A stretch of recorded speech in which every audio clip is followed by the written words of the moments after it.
In this short video, I'm going to tell you about critical condition in open channels. But before talking about critical condition, I need to talk about energy a little bit. If you're watching this video, I am pretty sure that you are familiar with total energy. And the equation for total energy in an open channel. So we have elevation term plus Y is the depth of water in the open channel, plus we have velocity term. All right, so this is total head of energy. Why do I call it total head of energy? Because these terms are in units of length, meters, meters, and meters in SI. Okay, so the mechanical part of this equation, so this term, this is the mechanical part of total head. We call it specific energy, E for short. Okay. This specific energy is very useful, and we use it in open channel analysis a lot. Let me write it over here, actually. So E.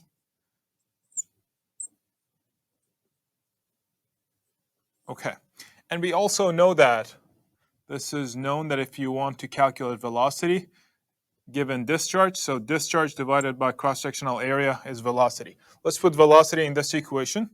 Another form of writing specific energy is in terms of Q or discharge. Perfect. So these two terms are the terms for specific energy.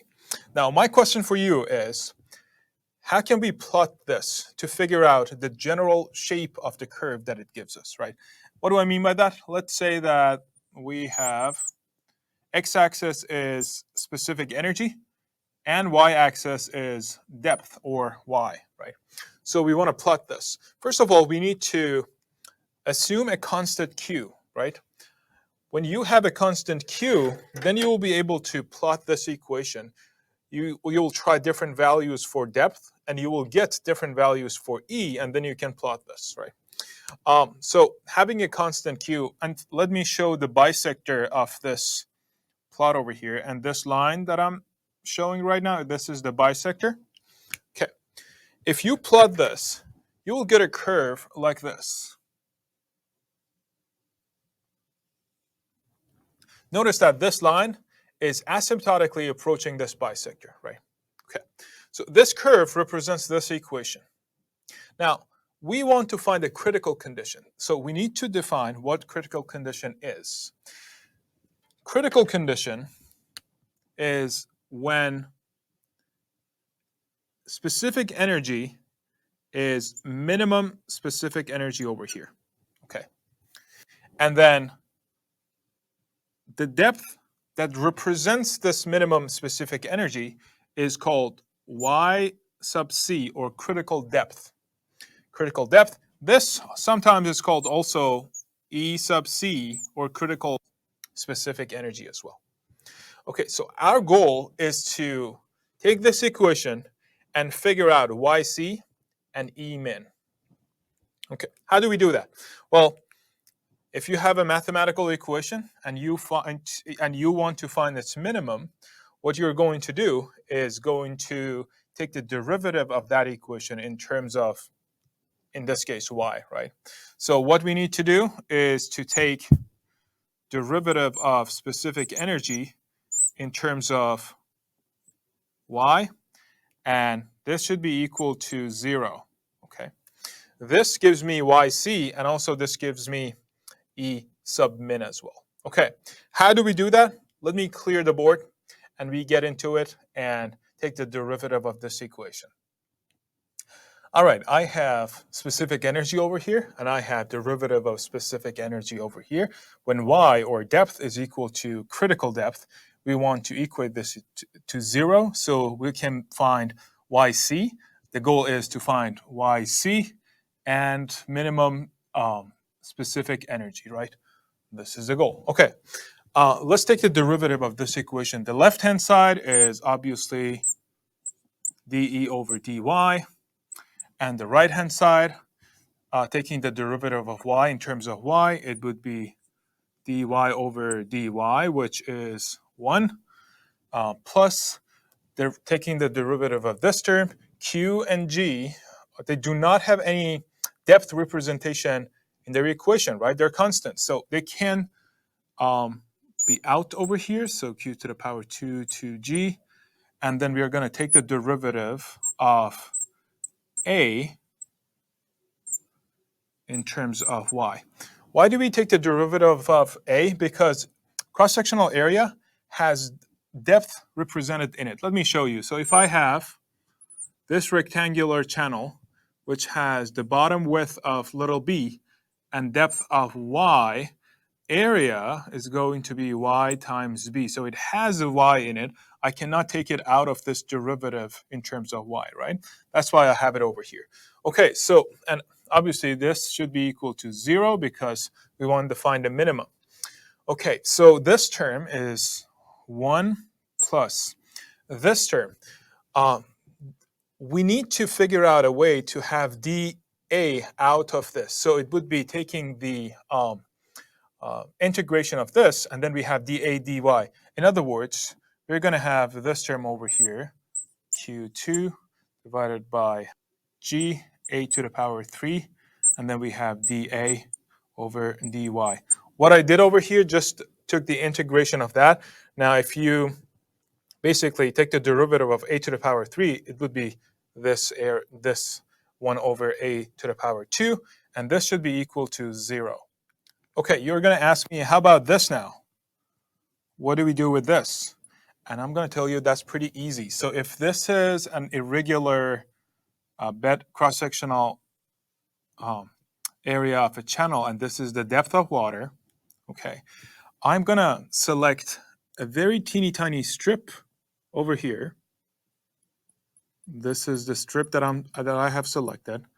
It's so small that the depth of it is going to be dy, and the cross-sectional area of it is going to be dA. Now, considering that the top width of the surface of water is represented by T, if I ask you what is dA, you're going to tell me that this is so small that this can be represented using a rectangular area. So dA is dy times T. Okay, so dA over dy is equal to top width. So now we are getting close to that, right? But we know that when y is equal to yc, then the top width, understandably, should be equal to top width of the critical condition, okay? So I'm going to write this as dy over, or dA. Let's remove this. All right, this should be dA over dy is equal to Tc, top width, when we have critical depth over here. All right, so I'm going to take this and put it in this equation and write that equation again. Now, the only change that I want to do, we know that y is equal to yc. So instead of a over here, I'm going to write ac because this is critical cross-sectional area as well. So it would be 1 plus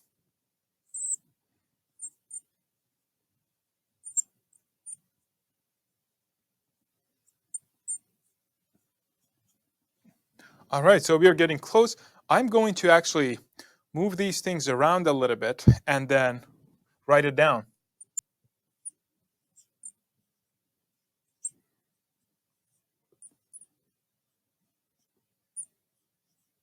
All right, so this equation that we just derived is the equation that we use to find critical depth C. Okay, now if I write this equation in terms of Q2, okay, this equation can be written as Q2, Q to the power 2 is equal to G times cross-sectional area of critical flow to the power 3 divided by Tc. Now take this Q to the power 2 and put it in this equation. That should give me the minimum specific energy, right? And that will give me something like this. Yc, obviously, because we're talking about minimum, plus, instead of Q to the power 2, I'm going to put this value over here. So it would be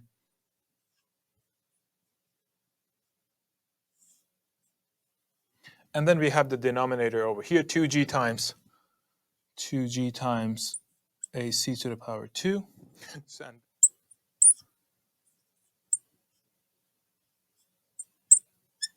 perfect. Okay. This is our minimum specific energy that can be used for any different types of channel, whether you have a rectangular channel or you have a trapezoidal channel, triangular channel. You can use this equation to find the minimum specific energy. Now, you're going to ask, how do we find YC? Or how do we find critical depth? That's going to be in the next board. I'm going to erase this and show you how to find YC.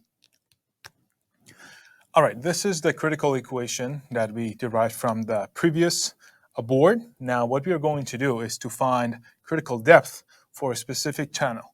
So I'm going to give you an example for a simple rectangular channel. This is the depth of water. We have YC over here. This is the critical depth. And this is channel width, B. And then we have top width at critical condition, or TC over here too. So from here, we need AC and TC. TC is very easy to calculate because top width is equal to the bottom width. This is a rectangular channel, so T sub C is equal to B.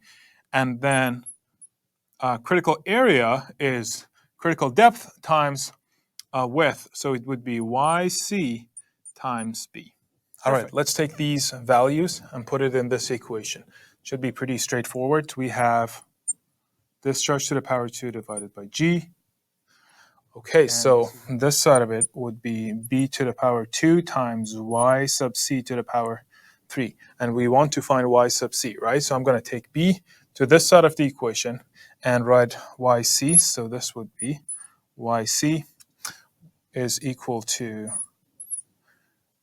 G times B to the power 2, and we have Q to the power 2, 1 over 3. All right, so this is the critical depth when you have a rectangular channel.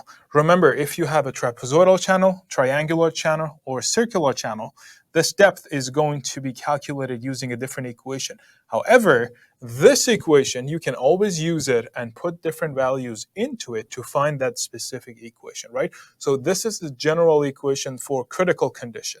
This one, however, is specifically derived for a rectangular channel. There is another simplification that we usually do. Little q, which is discharge per unit width, is normally calculated to be discharge divided by B, and B is the width of the channel. So this little q is called discharge per unit width.